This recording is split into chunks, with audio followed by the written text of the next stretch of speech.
Ассаляму алейкум, сайыглы АТР телеканалының телесерджілері, яйынымызда информацион-аналитик программасыны серетесіңіз. Сізлер үшін мен Гүлсім Халилова чалшам де мұсафирімізні селямламақтан тақдим етмектен мемнунum. Бұл Милли Мejlis азасы ве Қырым Татар ресурс мерkezінің елбасшысы Ескендір Бейбариев. Селям алейкум, Ескендір аға. Алейкум селям. Ескендір аға, артық демек Украинада саваш, Русияның ачқаны саваш ярым жылдан чоқ девам ете ве чоқ сылары де еді ки язын сонында бұл переломный момент, яғни қырылма ноқтасы olacak ве артық Украина өзінің топрақларыны тезден құртарacak.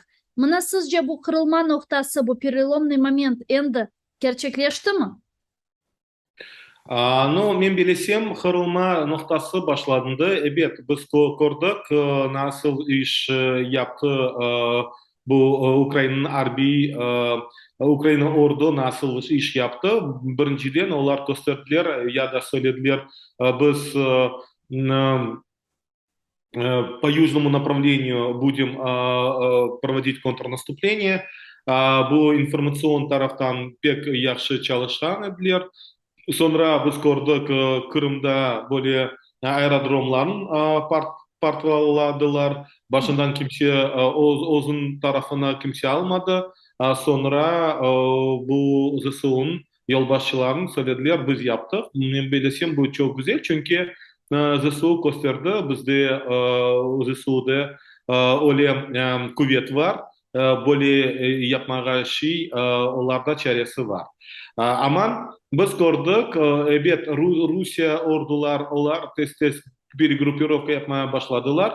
Ondan с востока начали перебрасывать свои войска на территорию, на южное направление. И biz hepimiz gördük, Kırım'da nasıl onlar çok bu техникаларын кетirdiler, личный состав кетirdiler. И biz son yerde ve bizim sosyal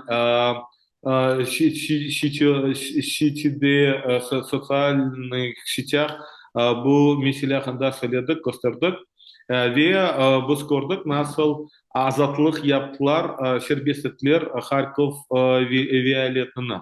Onun için men bilesem bu перелом noktası men bilesem başladı. Çünkü Şınçıq Rusiyan orduda скажем так, что в российской армии сейчас действительно есть надлом офицерского состава, есть недопонимание, у них есть нехватка в личном составе, у них есть нехватка вооружения, и поэтому мы видим, как активно политическое руководство Российской Федерации пытается добиться, пытается союзников, пытается приобрести вооружение, потому что более современное вооружение нужно в современной войне. Ну и, конечно же, мы видим, как они кидаются от одного подхода к другому, что касается формирования личного состава для службы, для участия в так называемой военной операции. Ну и мы видим следующие процессы. Если говорить по Крыму, то первый процесс, когда еще в июне был указ Гоблина Аксенова, он со своей стороны заявлял о том, что в соответствии с этим указом должны были формироваться мобилизационные комиссии, но этот процесс приостановился. Далее мы видим процесс, как была идея Кадырова о создании добробатов для каждого субъекта федерации, то есть 85 субъектов федерации по 1200 человек, оно где-то и набирается 100 тысяч. Но при всем том мы видим, что не в каждом субъекте федерации этот процесс получается, но, как я писал и публично говорил, что Аксенов будет делать все, ну, скажем, я даже не стесняюсь такого слова, как драть задницу для того, чтобы сформировать и показать добробат. Следующий процесс, который мы видим... А кого будут привлекать в эти добровольческие, так называемые? Дело в том, что он же заявил, что якобы уже такой добробат они сформировали. Но из кого они будут формировать? Ну, в первую очередь, я вижу следующие процессы. Но, во-первых, в так называемые добробаты в любом случае они будут завлекать ресурсами, то есть обещают 200 тысяч рублей. Так. Далее они будут привлекать, то есть это бывшие военнослужащие, это люди, которые имеют опыт там, участия в боевых точках и так далее. Далее это будут, скажем, в том числе и срочники. И нам известны случаи, когда срочникам, когда проходят демобилизацию, выходят, должны уже после окончания срочной службы, им в руки давали, и есть на самом деле случаи, в том числе среди наших соотечественников, им давали в руки подписанные контракты, они не сообщили своим родителям. Еще до боевых действий в декабре, в январе месяце, и они надеялись на то, что там будут получать зарплату, какие-то льготы будут получать, и в итоге оказались под Киевом и, к сожалению, были уничтожены, ликвидированы. Поэтому они будут продолжать подобные процессы. Далее, когда мы говорим о срочниках, то срочникам они предлагают сокращение срока службы вместо года, полгода или 4 месяца, то есть 1 месяц это служба школы молодого бойца, остальные 3-5 месяцев это участие в военной операции, так называемой. Ну и, конечно же, когда мы говорим о следующих процессах, это речь идет о том, что насколько они будут также привлекать и заключенных, но в Крыму, если говорить по Крыму, в Крыму нет зон, нет колоний, и поэтому говорить о том, что там будут массово привлекаться из Крыма люди осужденные, я сомневаюсь. Ну и, конечно же, следующее, ну, 8 лет они не случайно работали над тем, чтобы сформировать юнармию, Мгм. казачьи различные отряды, формирования молодежные и так далее. То есть тех детей, которых они пичкали идеологически, они будут максимально привлекать в так называемые добробаты. Ну и, конечно же, это в первую очередь будет привлекаться за счет ресурса, финансового ресурса. Ну а то, что вот они закрыли сейчас возможность пересечения границы через так называемый Керченский мост, связанные процессы? Я думаю, да. И действительно, этот указ, он появился еще, был издан в июне месяце, и как раз-таки 19 сентября они перекрывают проезд из Крыма, выезд из Крыма для всех крымчан призывного возраста, которые не могут проехать без разрешения военкомата. И это на самом деле это сигнал, на который нам всем стоит обращать внимание. Конечно, тот процесс, который происходит в Крыму, когда наши соотечественники массово выезжают, в том числе и продают имущество, и это, конечно, не очень, на мой взгляд, правильно. С другой стороны, вывозить, конечно, молодежь призывного возраста нужно для того, чтобы они не оказались в рядах российской армии. Но вот здесь я хотел бы сравнить ситуацию вот с ЛНР, ДНР и Крымом. Мгм. Дело в том, что ЛНР, ДНР, де юра Россия так и не признает сама.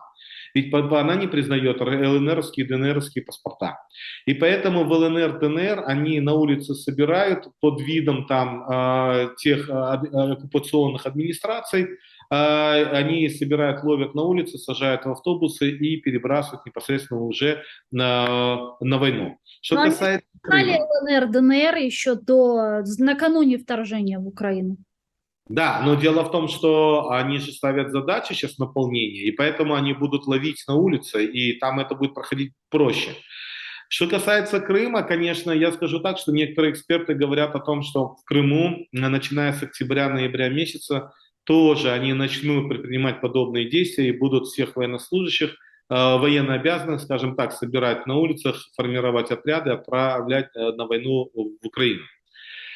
Я, честно говоря, не совсем верю именно тому, что будет именно таким действием происходить все в Крыму, Мгм. потому что они все-таки считают Крым субъектом федерации, и они будут все-таки больше привлекать, скажем, предлагать земельные участки, как это они уже сейчас делают. Они будут предлагать ипотеку, они будут мотивировать тем, что там они выделяют огромные финансовые средства, они будут идеологически больше накручивать, потому что, как мне известно, вот сейчас в Крыму в средствах массовой информации запрещают говорить о, ну, допустим, взрывах на военных объектах Российской Федерации в Крыму.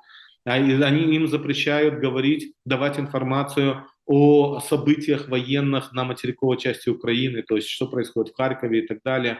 То есть там, по большому счету, большая часть крымского населения оно не информировано полностью, потому что традиционно жители Крыма, а тем более сейчас они заметно увеличились за счет российских граждан, они больше слушают и смотрят телевидение российское, и, соответственно, они верят ему. И поэтому, конечно же, идиотов, скажем, которые верят, они найдут и будут направлять. Другой вопрос – качество. Вот качество и вот этих солдат, и этих военнослужащих, которые будут, каким оно будет. Вот здесь можно говорить о том, что оно будет никаким. Это неподготовленные люди или люди, которые, может быть, когда-то проходили службу и не прошли точки боевые, огневые, и поэтому эффективность от них будет минимальна. Я думаю, что это не будет являться угрозой для Украины в данном случае, если будет продолжаться поддержка качественным, высокоточным современным оружием со стороны наших партнеров. Aynı zamanda so'nggi vaqtlari Ukraina demak Qrimga hujumlar gerçekleştiriyor. Bunu açıkça aytmasalar da Kırım'ın çeşitli taraflarında hava savunma sistemleri PVO çalışkanını eşitemiz. Nava Fyodorovka'da olganlarını gördük. Ahyar, Kezlev, Kereç olsun ve birçok diğer Kırım'ın stratejik bölgelerinde bazen patlamalar ola. Siz nasıl buna kıymet kesiyorsunuz? Sizin fikrinizce Ukrayna böylece nasıl bir mesaj vermeye çalışıyor? Но я хочу сказать о том, что действительно на начальном этапе официальные вооруженные силы Украины не брали на себя ответственность за те взрывы, которые происходили, а позже мы услышали официальные заявления. Это говорит о том, что, и я считаю это правильно, потому что это дается прямой посыл жителям Крыма о том, и в первую очередь оккупантам, о том, что у вооруженных сил Украины есть достаточно средств и возможностей для того, чтобы, скажем, ликвидировать все военные объекты, которые расположены в Крыму. То есть, соответственно, это прямой посыл на то, что Крым может быть освобожден военно-дипломатическим путем, за Это что как? как раз я больше выступаю. Но вот как раз-таки совсем недавно тоже на одном из телеканалов мы обсуждали вопрос, вот, допустим, президент Зеленский заявил, что мы будем рассматривать возвращение Крыма дипломатическим путем. Да, это для нас наилучший или наилучший был бы вариант, потому что у нас там есть родственники, знакомые, друзья, и мы не хотели бы, чтобы они оказались случайными жертвами. Но с другой стороны, дипломатический путь, тогда со стороны Украины мы должны быть готовы, что могут затягиваться по времени процессы деоккупации Крыма. Во-вторых, условия России сохранить там Черноморский флот, как это было в 90-х годах. Условия России там сохранить русский язык. Условия России оставить пятую колонну, пятую колонну это мы понимаем, да, соответственно, полностью амнистировать и легализовать все то имущество, которое незаконно было приобретено россиянами, и, соответственно, те люди, которые там подписались, россияне, чтобы они могли жить. Что невыгодно для нас. Это невыгодно для нас, мы не должны на это идти.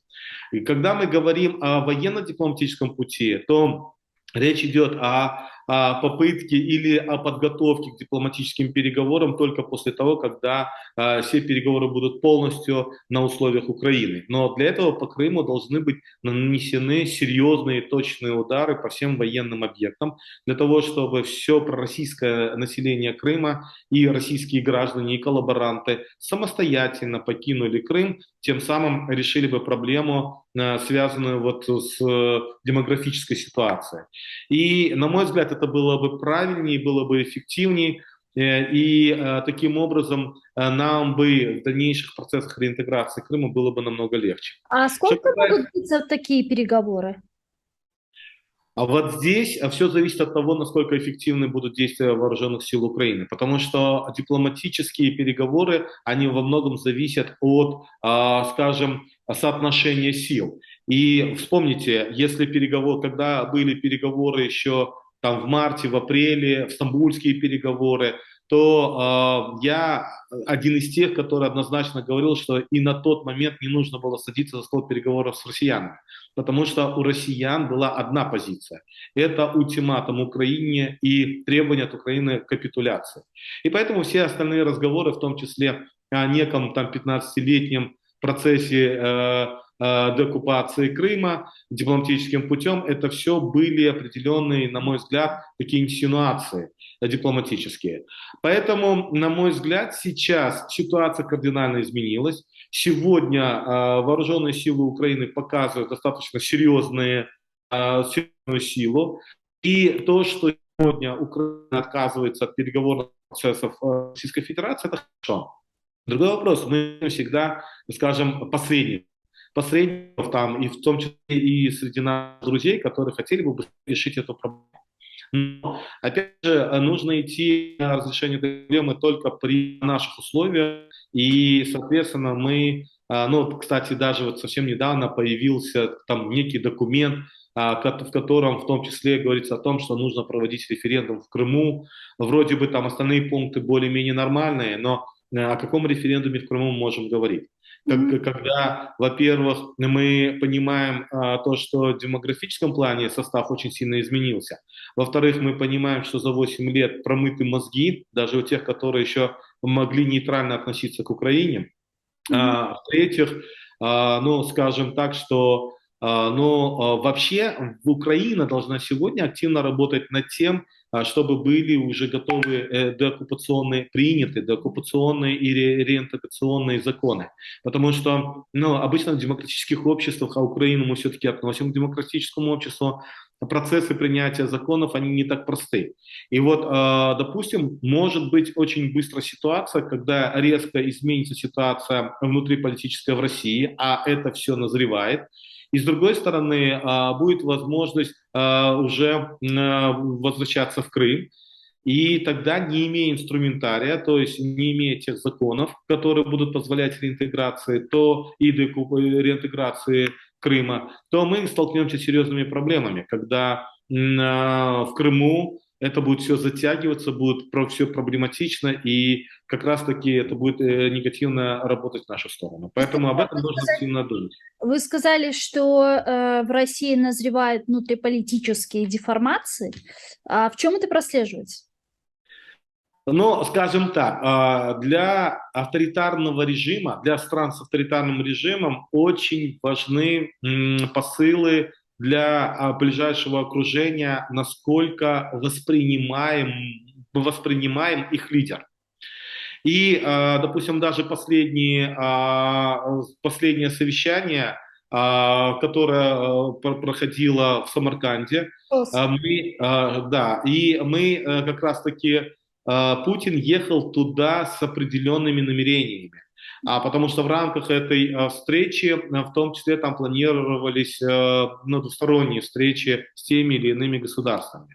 В первую очередь, конечно, он очень планировал встретиться с лидером Китая, что у него не получилось, а практически даже с лидерами центральноазиатских республик многие продемонстрировали неуважение к нему, опаздывая на встречу с ним. То есть это была определенная договоренность, на мой взгляд, и это был определенный такая дипломатическая пощечина. Я думаю, что это все видит окружение. Я думаю, что они начинают понимать, что нужно, скажем так, вожака менять для того, чтобы перезагрузить ситуацию, потому что в противном случае ситуация идет в худшую сторону, и они могут потерять больше. Говорить о том, что прямо это может завтра произойти, я пока не уверен, не знаю. Но то, что это в том числе негативно отразилось и на Путине, ведь обычно любое лицо, которое считает себя лидером, и который, и тем более такой заносчивый лидер, как Путин, он же постоянно вел себя достаточно дерзко и нарушая все дипломатические протоколы, даже в отношении королевы Великой Британии, если помните, да, когда заставлял себя ждать и так далее. То сейчас мы видим ситуацию другую. И я думаю, это в том числе должно сказаться и на его в состоянии здоровья, потому что это переживание, это нервы, каким бы он железным не был, каким бы он подлецом бы не был бы, но он остается живым существом, я бы так бы сказал, человеком не хочу его называть, живым существом, у которого есть нервная система, и, соответственно, она должна как-то отреагировать на все эти процессы. Поэтому говорить о том, что уже совсем скоро все это произойдет, может быть, нет, но я думаю, что все-таки элиты российские с целью самосохранения будут сегодня искать козла отпущения и пытаться перезагрузить систему. Поэтому для них важнее сохранить Россию, сохранить самим власти. Мына Кырым меселесinin devam eder ekende daha birkaç sualim var bu mesele etrafında. Çünkü bazıları deyir ki, demek Kırım'ın harbiy yol, endi qaytaracaklar, diğerleri sizin aytkanız gibi diplomatik harbiy yolunu takip ede, bazıları asıl da diplomatik de ve bu anda Kırım'ın hazır olmasını da aytamiz. Kırım'da bulungan vatandaşlarımızın da hazır olmasını aytamiz. Sizce Kırım Tatarlardan Kırım'da Ukraina bir şey bekley mi? Yani Kırım Tatarlar nasıl davranmalı vakti gelgende, X вақтында? Ребят, вот как раз-таки я тоже был на одном из телеканалов центральных украинских, и мне действительно задавали вопрос, уже начинают задавать вопросы. Вот произойдет событие, и украинская армия начнет заходить в Крым. Что будут делать, в частности, крымские татары? Да. Или задает вопрос, а вот партизанское движение в Крыму, оно должно быть более активное, насколько активно участвуют в этом процессе крымские татары? Или что вы делаете как Меджлис? Я скажу следующее, что давайте будем откровенными и честными, что партизанские движения, они готовятся, и готовятся спецслужбами. И в том числе, это даже и во Второй мировой войне это было так, потому что забрасывали специально подготовленных людей, которые, соответственно, потом формировали и создавали необходимые, скажем, отряды, получали необходимое там оружие и так далее. Поэтому говорить о том, что крымские татары прям сразу самоорганизуются в партизанские движения, это неправильно. И к этому надо было готовить крымских татар еще до войны на самом деле, или хотя бы в течение всего этого процесса.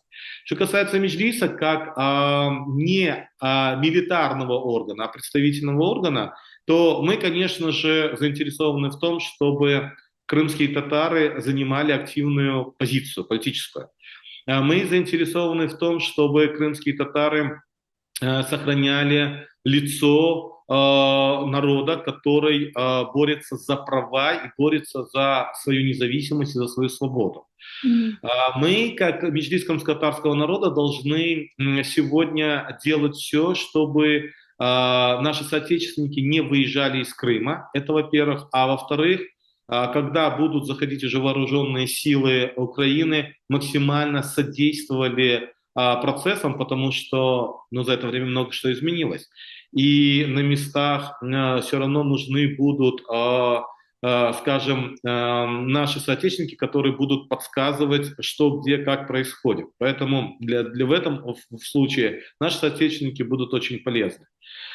И, конечно же, у нас всегда был принцип ненасильственной борьбы, но поскольку уже идет война, то, я думаю, при первой же возможности все наши молодые люди, люди средних лет, потому что все равно будет формироваться и полиция, будет формироваться и, скажем, в том числе и вооруженные силы на территории Крыма, потому что должны пополняться, будут формироваться, скажем, органы управления местного и так далее. Вот здесь нужно, чтобы уже готовился кадровый состав.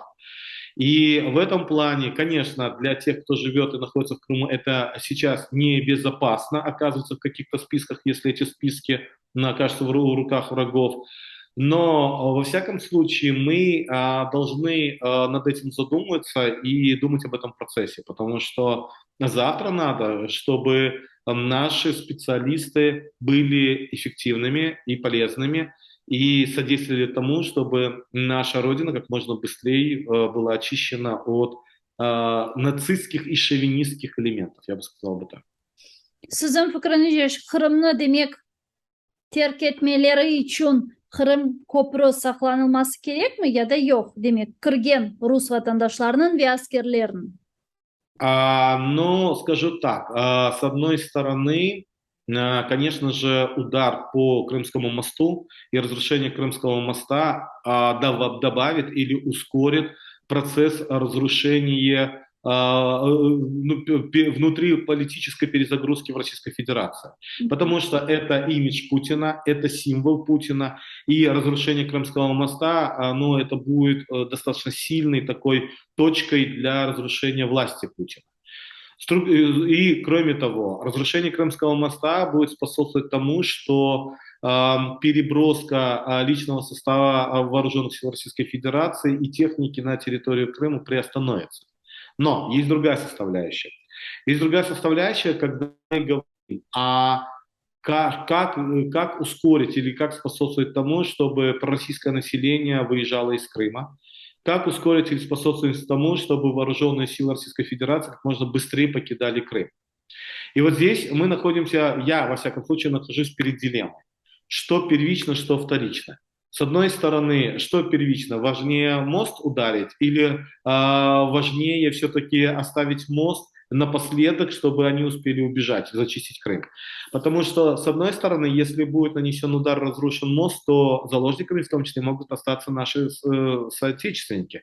Потому что, защищаясь или спасаясь, могут оцепить целые кварталы. И мы знаем поведение и российских солдат на территории Украины, и что у них нет ни морали, ни чести, и они на самом деле самые настоящие террористы.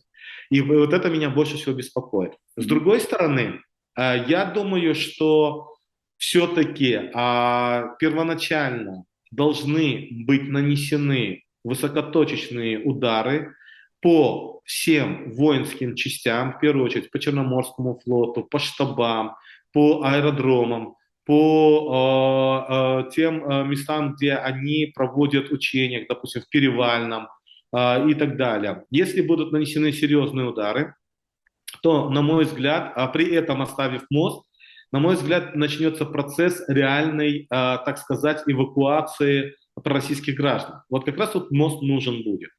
А дальше уже, конечно же, в любом случае нужно мост ликвидировать, потому что для того, чтобы до конца разрушить эпоху Путина. Yani bekleyecekmiz. Aynı zamanda Kırım meselesi etrafında son olarak şunu da sormağa ister edim. Kırım platforması o'tkirildi, bilesiniz geçenlere, demek muvaffaqiyetli bir şekilde ikinci defa endi bu tedbir keçirildi. Eğer ki biz Kırım'ın harbiy yolundan demek qaytarılması gerek olgаны hakkında ve böyle bir ihtimal olgаны hakkında laf etsek, sizce Kırım platformasının manası kala mı, gerek mi? Evet, Крым платформа манасы керек, чунки, ну, скажем так, Крымская платформа это в первую очередь круг друзей, круг союзников Украины. И за этот год круг друзей, это очень важный индикатор, вырос. То есть если в 2021 году было 46 субъектов, 43 государства и 3 международные организации, то уже в 2022 году на саммите, да, он был онлайн, может быть, это было проще, но с другой стороны мы видели, что выступали первые лица, и было уже 60 субъектов, около 60. Следующий этап – это, конечно, парламентский уровень, который будет проходить в Загребе 25 октября. И, конечно же, там важно, вы понимаете, когда мы говорим о военном пути, ведь речь идет о том, что нужна для этого помощь союзников. Помощь союзников, военная помощь, финансовая помощь, экономическая помощь. А для того, чтобы она осуществлялась, нужно, чтобы были решения парламентов стран-союзников. И вот как раз-таки вот такие коммуникации, такие платформы, да, порой можно ставить вопрос о том, что вот Рамштайн или там, допустим, Крымская платформа. Ну, и Мгм. тут нельзя сопоставлять, потому что Крымская платформа это все-таки скажем, трехуровневая такая система, где высший уровень, парламентский уровень и экспертный уровень. И с другой стороны, когда мы говорим о Рамштайне, где также постепенно увеличивается количество союзников, это, скажем, объединение союзных уже военизированных структур, которые или представителей вооруженных сил тех стран, для того, чтобы решить вопрос с оказанием поддержки Украине.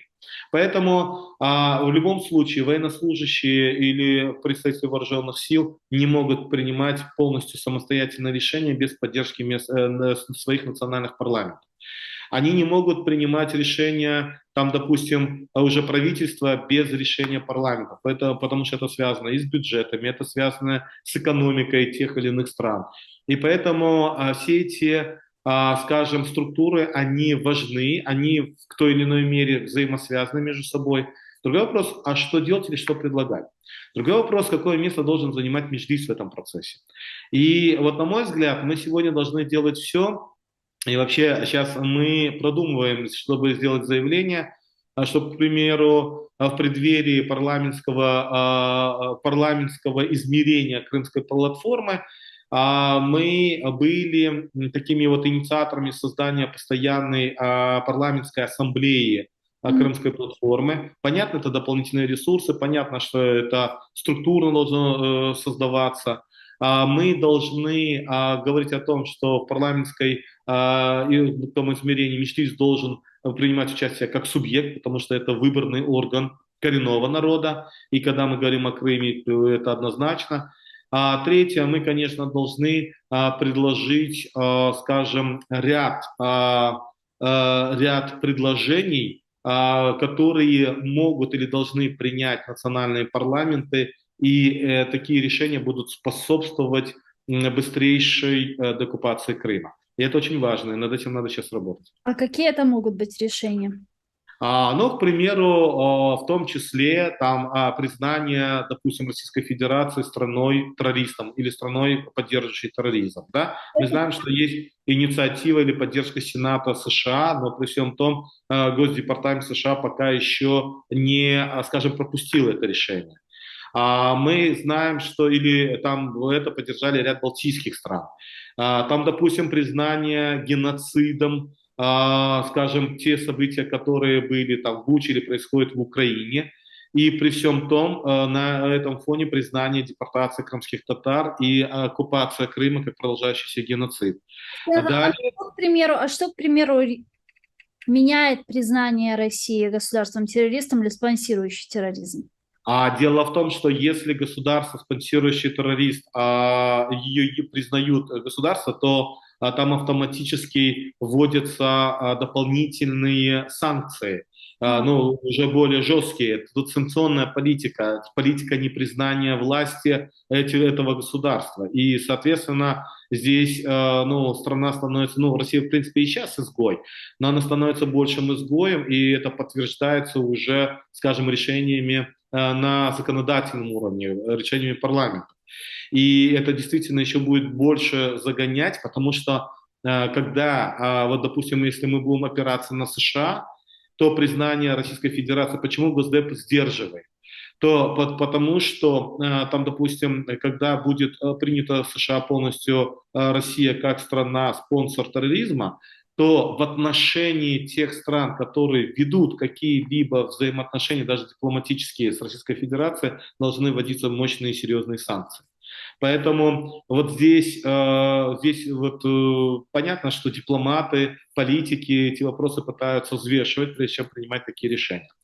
Далее я бы предложил бы, чтобы все-таки процесс принятия законов о налогах Магнитского продолжался на национальных уровнях, для того, чтобы все те преступники, которые имели причастность к нарушениям прав человека, могли быть лишены права, ну, даже посещать ту или иную страну, а возможно и быть там арестованными, в зависимости от закона, потому что законы разные, и они не являются стандартными, но при всем том это есть процесс санкционной политики. А далее здесь, конечно же, чтобы на парламентском уровне принимались бюджеты, а сейчас как раз период принятия бюджетов в той или иной стране, чтобы в бюджетах была заложена поддержка Украины. Потому что то, что сейчас, допустим, происходит, например, допустим, возьмем ту или иную страну, но возьмем Голландию, к примеру, да, вот в отношении украинских беженцев там, допустим, выделяется ресурс из муниципальных бюджетов там, до 7-8%. Допустим, в других странах несколько по-другому, но мы видим, что где-то есть лучшие условия, где-то худшие и так далее. Далее, и, конечно же, экономическая вот такая поддержка, она очень важна, и тут мы сразу же переходим к тому, что здесь нужно уже подходить к тому, что как раз-таки парламенты должны будут принимать решения о поддержке, ну, допустим, план Маршалла 2, да, условно, в контексте Украины. И, соответственно, это речь идет о тех ассигнованиях, которые будут выделяться той или иной страной.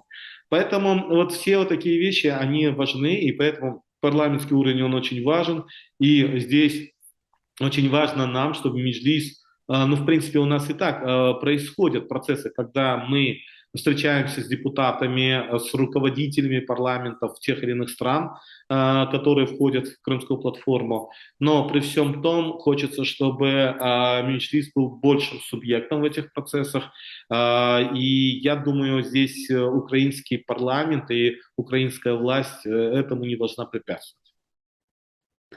Так, я мына халқара десек ақында енді лaf etmеге башладық. Сізнен бойы бір тест кештік бұл меселеге. О себептен девам etmеге теклif етем. Халқара дестек meselesini. Çünkü sanki dersin öyle hissettiler ki bizge bu savaşını yutturmamamız ama aynı zamanda da Rusya'nın yutturmaması için silah berili. Yani biz çok silah talep ediyoruz ama bizge dozlu bir şekilde beri ittifakdaşlarımız gibi isler var. Sizde böyle isler var mı? Eğer olsa neden sebep böyle yeterlice bulasınız mı bütün dünya tarafından Ukrayna'ya verilgen destekle? Но здесь, когда мы говорим о помощи, дело в том, что помощь предоставляется.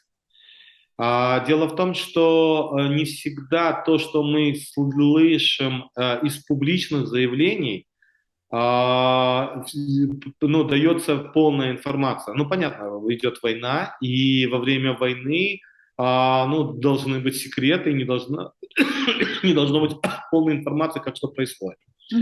Но здесь основным, конечно, в любом случае гарантом является то, что с октября месяца должен вступить в силу ленд-лиз. То есть, по сути дела, Соединенные Штаты Америки дают под гарантией Соединенных Штатов Америки, Украина может приобретать оружие для дальнейших своих действий.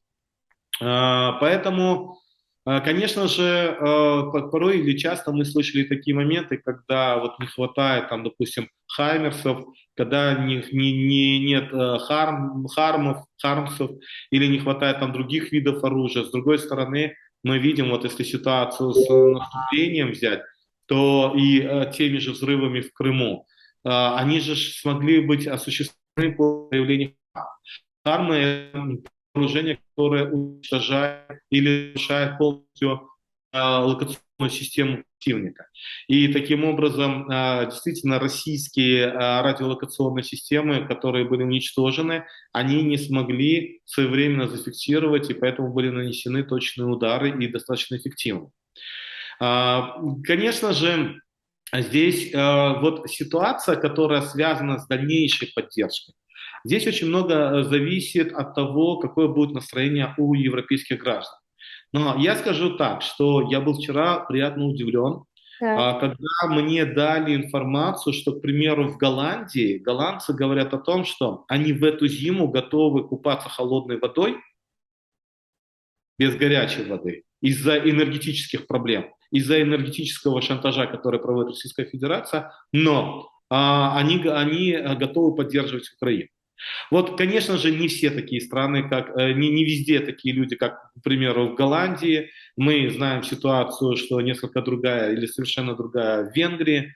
Но здесь как раз-таки нам очень важно, и вот здесь очень важен парламентский уровень, потому что парламентарии, они являются людьми, делегированными населением в демократических странах.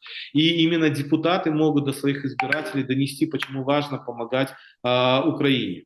Ведь на самом деле здесь европейские обычные, ну, граждане европейских стран, наших союзников, они действительно должны на какой-то период, ну, воздержаться от того комфорта, в котором они жили уже на протяжении последних, ну, я бы сказал бы, пусть даже 40 или 50 лет.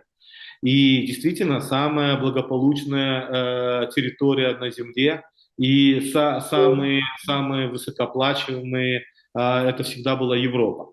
И поэтому понятно, что люди начинают уставать. Люди начинают уставать от войны, люди начинают уставать от беженцев, люди начинают уставать от того, что у них растут цены на источники там, отопления и так далее. И это, конечно же, кроме того, Российская Федерация целенаправленно работает в этом направлении. Она создает, скажем, протестные структуры и для того, чтобы поднять вот протесты в европейских странах, это самое страшное. Если жители стран, наших союзников, начнут бастовать, начнут выступать против, то, конечно же, политики будут больше придерживаться своих интересов.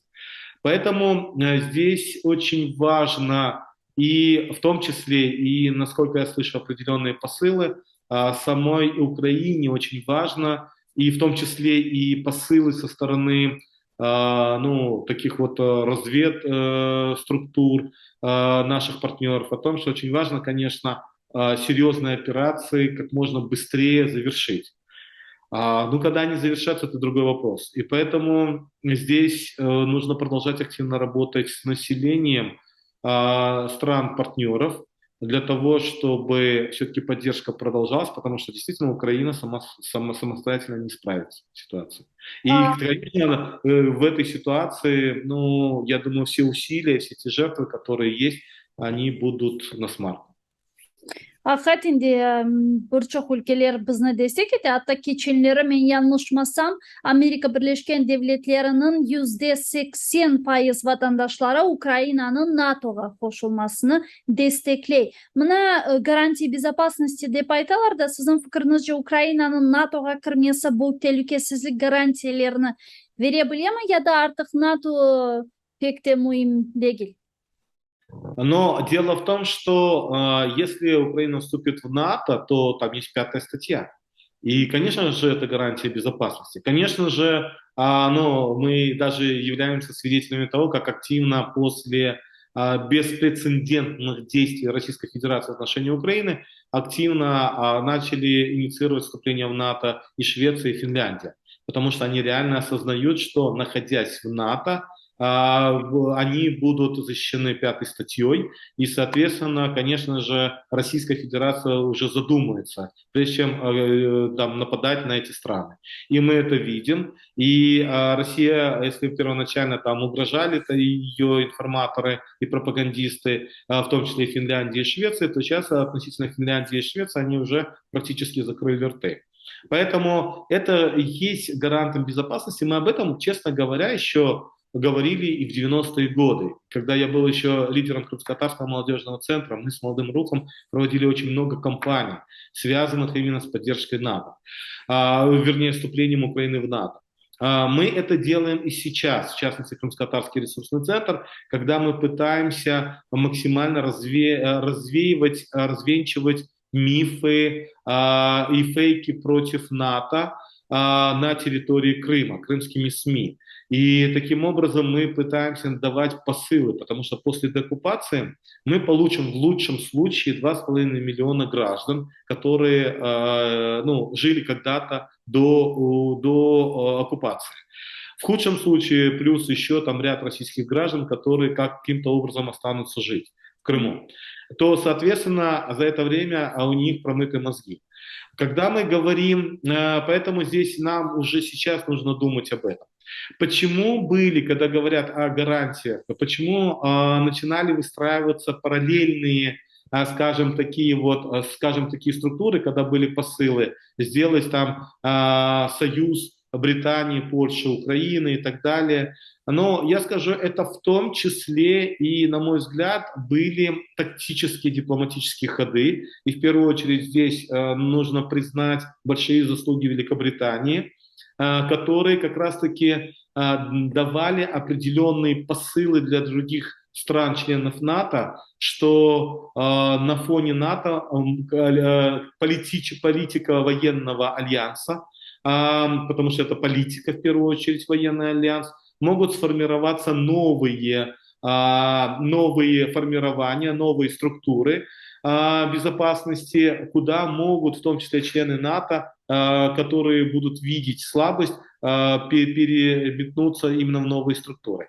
И я думаю, это был важный ход, и мы после таких процессов мы сейчас практически не слышим о подобных, да, вот, структурах. Но мы видим более активную позицию НАТО в этом вопросе. Поэтому я думаю, что после окончания войны у Украины будет большой шанс вступить в НАТО, и это будет достаточно для нашей безопасности. И таким образом мы будем, ну, скажем, более уверены в том, что на нас никто не нападет. Yani takip edecekmiz. Aynı zamanda mına Kırım'da resurs merkezi dep aytıp geçtiniz de bu mesele etrafında da mına o laf etmege isterim da vaktimiz var. Savaş başlagandan bu yana Kırım'da resurs merkezi men yanlışmasam hususan işgal etilgen topraklarda insan hakları bozgunlukları etrafında çalışmalar alıp bara. Ve bu genel olarak Херсон bölgesi doğru mu? Mına Kırım'da resurs merkezinin faaliyeti şimdi neden ibaret? Но на самом деле, когда начались все процессы, мы со своей стороны продолжали мониторить и фиксировать нарушения прав человека в оккупированном Крыму. Мы начали сразу же собирать информацию и мониторить ситуацию на юге Украины, в первую очередь это Херсонская область и Запорожская область. Ну, мы не лезли, не берем, не собираем информацию на территории востока Украины, потому что и севера, потому что у нас нет коммуникации, мы за это не беремся. Есть другие организации, пусть они этим занимаются. И, соответственно, когда мы говорим о нарушениях прав, ну, здесь даже больше военные преступления, потому что в Геническом районе, в Херсонской области в целом, в Мелитополе, ну, во-первых, мы видим процессы, и мы там уже не называем там обыски, мы говорим незаконное проникновение в жилье. Мы не говорим о задержаниях, мы больше говорим о насильственных похищениях людей.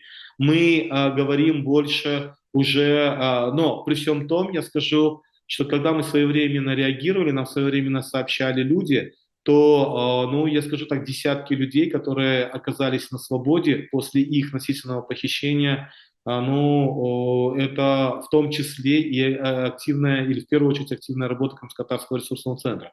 Потому что мы не только сообщали об этом в пабликах, да, не только сообщали в социальных сетях, что тоже немаловажно, потому что на это реагировали. К примеру, ситуация, которая с Лили Ханум произошла, с Лейлой Ханум произошла, об этом писали центральные СМИ, говорили мирового значения, и это очень серьезно повлияло, и было причем очень оперативно.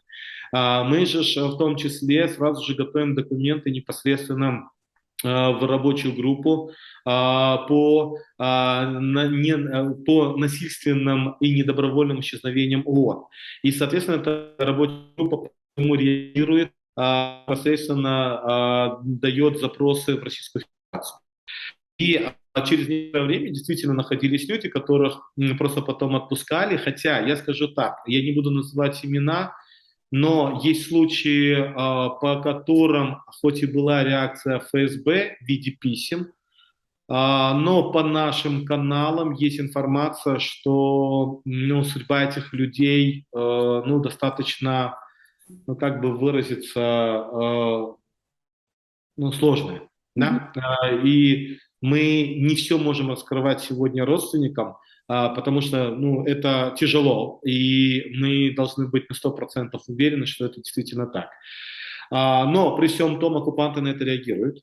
Допустим, или были случаи, когда мы раскручивали информацию по тому или иному человеку, но, во всяком случае, по достоверным каналам потом сообщали их ближайшим родственникам, что этот человек находится непосредственно там в СИЗО Симферополя.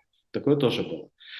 Что касается их действий, то они создали ряд подвалов в Новокаховке, подвалы в 17-м училище, подвалы в Херсоне, где, с одной стороны, проводят реальные пытки, с другой стороны, занимаются перевоспитанием, потому что нам известны случаи, когда сотнями людей, находящихся в подвалах, их тренировали, я бы так бы сказал бы, когда заходят российские военнослужащие и заявляют о том, кто такой Путин, все обязательно должны отвечать президент мира. Если кто-то отказывался, то он подпадал под пытки, под удары и так далее.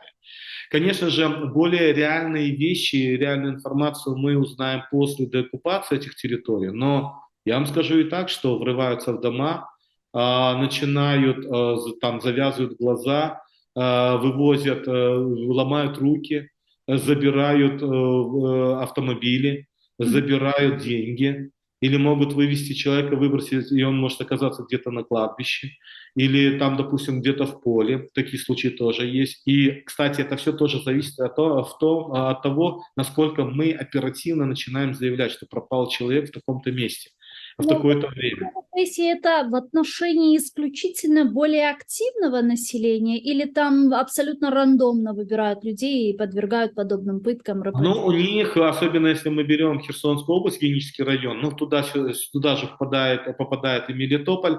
Мгм. Но ведь не случайно 1 июня 2022 года Верховный суд Российской Федерации признал батальон имени, вернее, не признал, а вынес решение о том, что батальон имени Нумана Челебиджихана является террористической организацией. Это для того, чтобы был инструментарий для преследования всех тех активистов, которые проживают на новых оккупированных территориях. Мгм. И у них действительно там были списки, они собирали списки, а в списках у них были депутаты местных советов, которые занимали более проукраинскую позицию, то есть представители тех партий, которые проукраинские.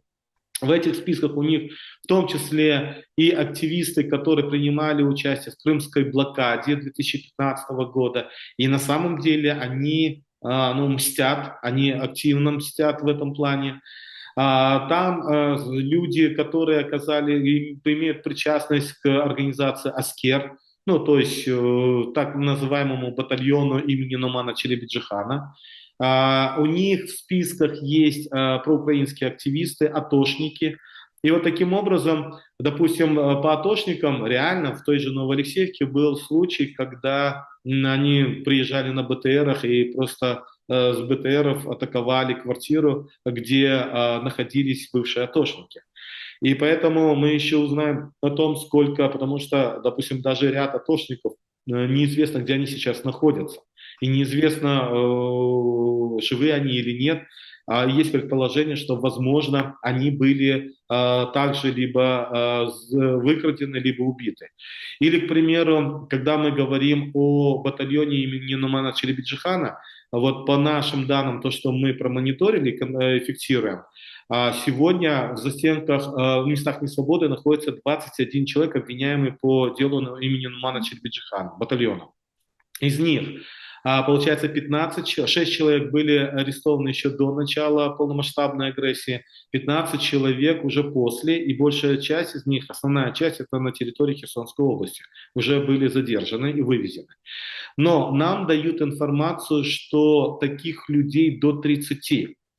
То есть для нас задача еще найти плюс 9 человек, где они находятся, кто они, какое их имя и так далее, для того, чтобы понимать и их судьбу, и во всяком случае сделать все, чтобы их максимально защитить. Во всяком случае, чтобы хотя бы они понимать, что они живы. Поэтому к делу Нумана Челебиджихана они будут привязывать любое, даже гражданское лицо, на мой взгляд, которое в той или иной степени имела отношение допустим, к крымской блокаде. И, допустим, даже совсем недавние вот обыски, которые были, не обыски, а незаконное проникновение в жилье, по-другому не называя, то они людей начинают спрашивать, там, кто у них родственники, какое они имеют отношение к Аскеру, там, допустим, к Азову или к каким-то другим там, украинским формированиям. И, соответственно, там пытаются собирать информацию для того, чтобы, ну, вплоть до того, что применяют силу, просто избивают людей. И потом заставляют их говорить на камеру, который снимают, о том, как они поют гимн Российской Федерации, там вешают российские флаги и так далее. Поэтому всем этим видео не всегда нужно верить, потому что действительно люди делают это под дулами автоматов. И я думаю, что мы должны к этому относиться достаточно серьезно, потому что, ну, это мы дело имеем не с солдатами с высокой честью, а мы имеем дело с террористами, которые могут убить людей. Son olarak bir iki dahamiz бар. Bu bölgelerde yaşayan insanlarga ne tavsiye ederdiniz? Yani böyle işlep çıkarganınız bazı bir tavsiye, yani rekomendatsiyalar var mı? Но мы делали рекомендации еще в первые дни, особенно для всех активистов и там голов, депутатов, местных советов, что необходимо предпринимать, если вы можете подвергнуться там насильственному похищению. Но при всем том, насколько мне известно, многие люди все-таки стараются выезжать. Да, выезжать в том числе и через Крым. Но на самом деле с каждым разом все становится небезопаснее. Тем более, когда идет продвижение украинской армии, то в истерике российская армия начинает ну, более жестко вести себя по отношению к мирным гражданам. Поэтому в этой ситуации моя основная рекомендация. Понятно, что у каждого есть имущество, каждый бережет свое имущество, и многие, даже если молодежь выехала, то старики остаются. Поэтому, если к вам пришли, если в отношении ваших близких совершили какие-то действия, то своевременно сообщайте нам по WhatsApp, сообщайте нам по интернету, как возможно. Все наши данные есть, мы оперативно отвечаем. Во всяком случае, мы будем оперативно реагировать. Поверьте, нас читают, оккупанты за нами следят, и любые наши действия, они в том числе отражаются на их действия. И они все равно пытаются сохранить свое лицо, и поэтому своевременная реакция наша, в том числе квалифицированная в плане уведомления компетентных международных органов, оно дает результаты. Во всяком случае, хотя бы сохранить жизнь. И поэтому в этом случае мы всегда готовы реагировать. Çok sağ olun Seskender ağa. Büyükten büyük teşekkürler yayınımızga koşulganınız ve suallerimizge cevap bergeniz için. Sizге çok sağ olun.